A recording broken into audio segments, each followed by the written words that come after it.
15 years, Russell 16. Peters, over the past 16 years, Russell Peters has not only defined a generation of Canadian comedy, but he's also taken his unique brand of humor all around the world. 2005 has been a monumental year for Russell, and today we have him in studio to talk about his recent success. All right, Russell, 2005 has been a great year for you.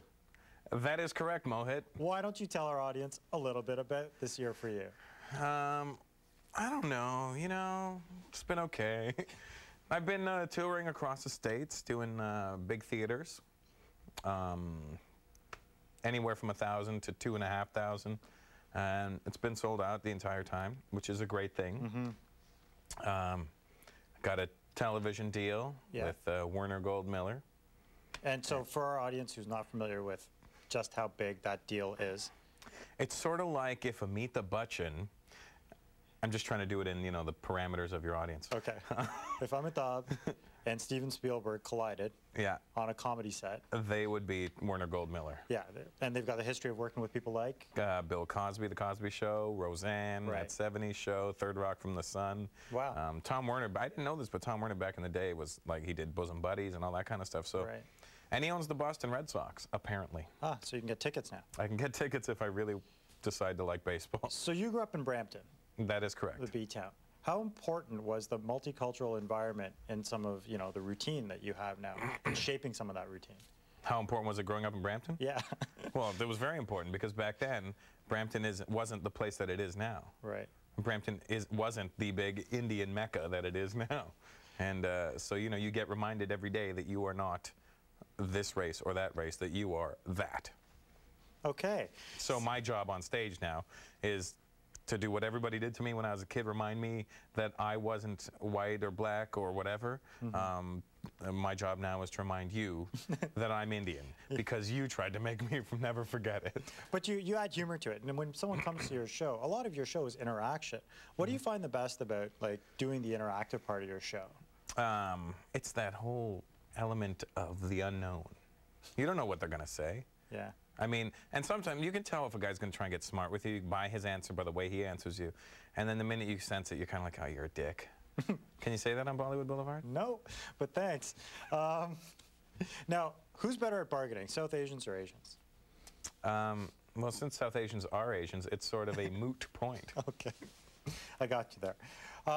So now you're going from Canada to L.A., okay, and you're working in Los Angeles where the business, it's the Mecca. Where it's the real business. Where it's the real business. Yes. What's it like to be a Canadian transplant and working on, you're doing comedy down there as well. You're not just working on your series. What's the difference in the crowd like, and you know, how are Indians represented in LA?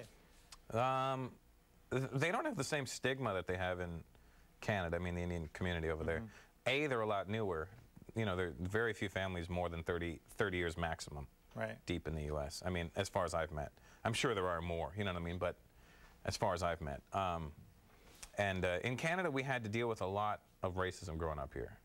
I mean, I know I did. I don't know about you or anybody else, but, you know, you get dealt, you have to deal with being called Packy or people just not liking you for whatever your reason is. And in the States, because it's more economy-driven, and the Indians that come there are more upper middle class, that white America embraced them a lot easier. So you feel like there's more talent represented there and people are taken for their talent more so than their race, etc.? Well, I don't know if being a doctor is a talent. I mean, anybody can read and remember words. I mean, doctors, I don't really respect you that much, to be honest with you. But lawyers, anybody who goes to school and studies to be whatever they want to be, I'm not impressed. Okay. Your parents had money, whatever, you know what I mean? But that's just me. Hey, kids, drop out of school. That's what I'm saying. That's my message. So there goes the ratings. So tell me something. Performing in LA must be a little bit nerve-wracking because you're probably performing in front of some really big stars every night. Like recently you mentioned to me that you performed in front of Gene Simmons. A little intimidating to perform? No, I'll tell you, the funny thing about that night was it was a night that Tom Werner and Eric Gold and Jimmy Miller had set up for all the networks to come and see me live because they'd all seen my tape and they all liked it. But they wanted them to experience the live show because when you come to my show live, it's a different feeling than watching it on tape or anything because there's a buzz in the room. And then you know that everything really is spontaneous that's happening. And you can feel it all, you know what I mean? And they invited all the networks, like all the heads of the networks, like everybody, NBC, ABC, CBS, Fox, Fox Searchlight, you know, Spyglass, all these people were there. And then Gene Simmons shows up with his wife, Shannon Tweed. And I was the biggest Kiss fan when I was a kid. Right. So I'm on stage and I see Gene Simmons sitting in the corner. I didn't care about any of the network heads.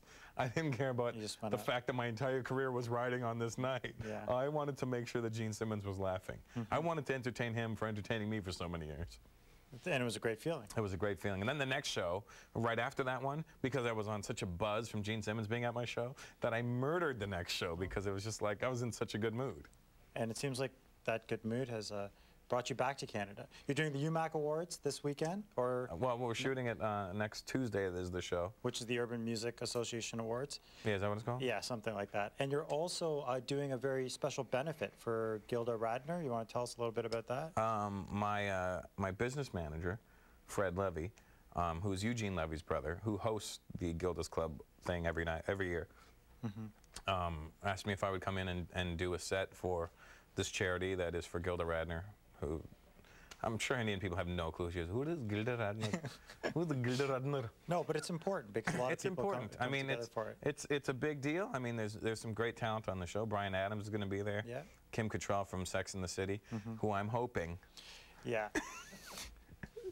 We could have some sex in our city. Okay, so. And back to Bollocks Boulevard. So we were talking about how people can see your stuff. Unfortunately, or fortunately, the internet's been huge for you. But the internet's been huge for you in terms of people downloading your stuff. My one special. Your one special, etc. How important is the internet in your career, do you feel? Well, I mean, the internet is what built, I mean, what made me jump from the level that I was at to the level that I am at. So, I mean, it's a double-edged sword for me, you know what I mean? It's great that everybody watched it and enjoyed it and brought me to where I am now. But the bad part is now you have people bootlegging me and dumping me on the net, and that doesn't help anybody because all it really does is irritate me and make me not want to get on stage anymore. And I love getting on stage, and if I do get on stage, it'll only be for small 10-minute sets. I'll stop touring altogether. I have enough money now. I don't need to keep touring. Oh, good.